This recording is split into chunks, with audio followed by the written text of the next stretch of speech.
इसके लिए जो तो आप सब जो तो यहाँ जमा हुए विशाळगडावर अतिक्रमण काढण्याच्या नावाखाली जो जातीयवाद्यांनी धुडगूस घातला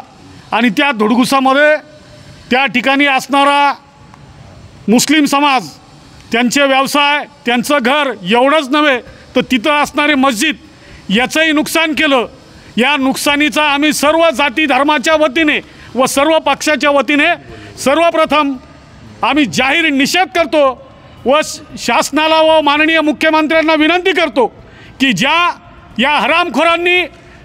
जे धार्मिक स्थळावर आणि तेथील शांतताप्रेमी मुस्लिम बांधवांवर अन्याय अत्याचार केले, त्या अन्याय अत्याचार करणाऱ्या सर्व हरामखोरांना UAPA या कायद्याखाली अटक करून त्यांना